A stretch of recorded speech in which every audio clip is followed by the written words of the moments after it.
Hello, wonderful people on YouTube. Revan619 here. Looks like we've got another survey here, and let's have a look at it. So, Rogue Trader has got a DLC coming up in DLC 3, which is scheduled for April for the next few months afterwards.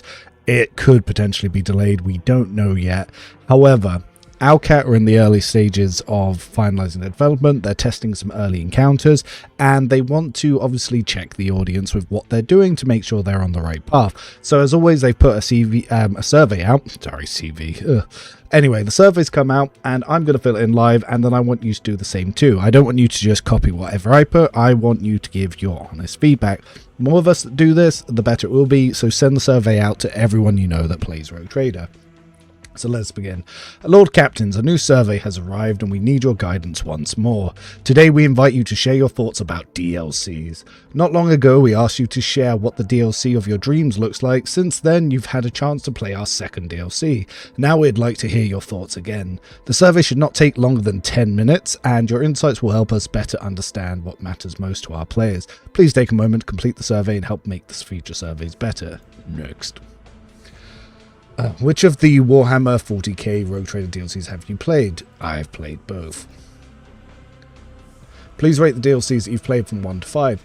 I actually think Void Shadows was a 5. I would say Lex Imperialis was only a 4 because the second part of it was a bit of a letdown, but the story was fantastic and I absolutely loved the Arbiters. Now, which aspects of DLC are most important to you? Now, new archetypes, yes. Ship progression and fleet management, absolutely not. Ship cosmetics, absolutely, slightly more. Expand existing archetypes and origins with new talents, absolutely. New companions, their storyline, yes. New narrative and reactivity for existing companions, yes. New narrative for main campaign, yes, but not as much. More reactivity to player choice, yes. Then new memorable locations visit, not too bad. New romances, absolutely not. I have many children and a family already. I do not care about a video game romance. Let's see. New weapons, armor, and items. If anything, more important than a companion. So, bam. New combat mechanics, absolutely.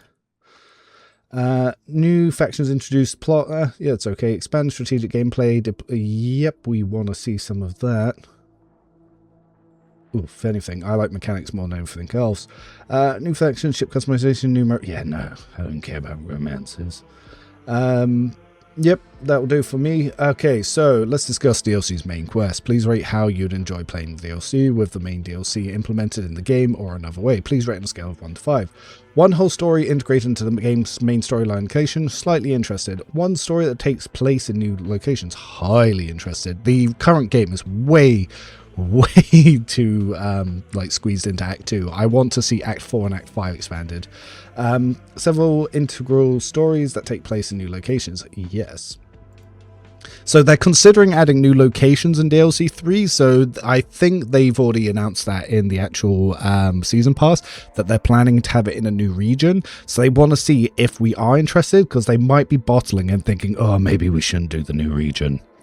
Let's imagine a DLC focused solely on a new companion. Their story, personality, and new areas which are unlocked only if this companion is present in your party. Assuming this is a companion you like, how interested are you playing to be?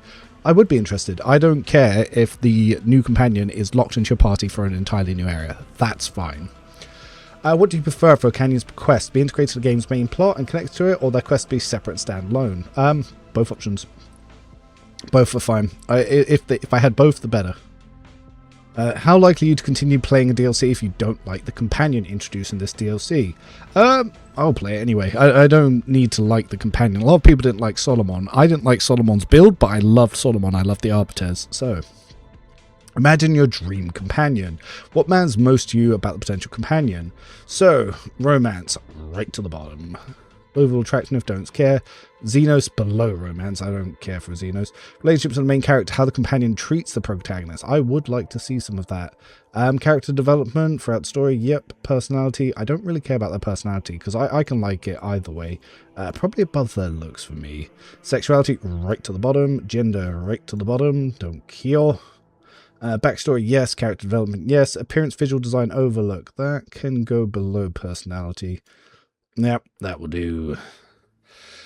How likely would you be to play a DLC focusing primarily on a companion-related content and does not include additional gameplay mechanics? Absolutely not. If it was just standalone DLC for a companion only, the game's already overloaded with companions. That's not for me. If that's for you, make sure you let them know. Thank you, Lord Captain, for taking the time to participate in the DLC survey. Your voice back and help guide us. Now, before I hit done here, there is some hints they're giving away on what they want to do here. So they're curious if you would play without taking new classes, but something tells me they are going to add a new class here. How likely to be to play a DLC focused on primarily companion-related content and does not include additional gameplay mechanics, such as mechanical or classes or characters. Similar to companion, you'd really like a scale from 1 to 5. So they're checking to see if you'd even be willing to play it here. Let's see what it says. Such a new class, new mechanics. Yep. So main storyline. Yep. So just double check and see if they've hidden any other features, because sometimes in their little features they actually give away some new stuff that were coming in. There was one they were talking about with new gear, and it talked about jump packs to see if you were interested in jump packs.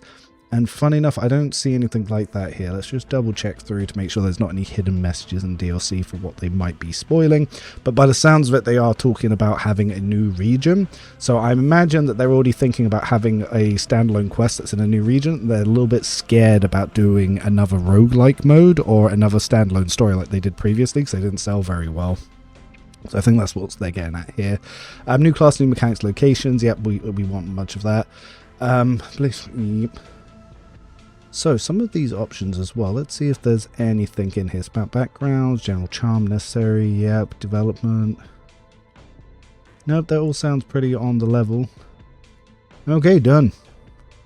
So that's me completed with the survey. Make sure you do the same every time Owlcat do these surveys and see conversations going on stuff like Reddit and on these sorts of videos. This really impacts what they'll do.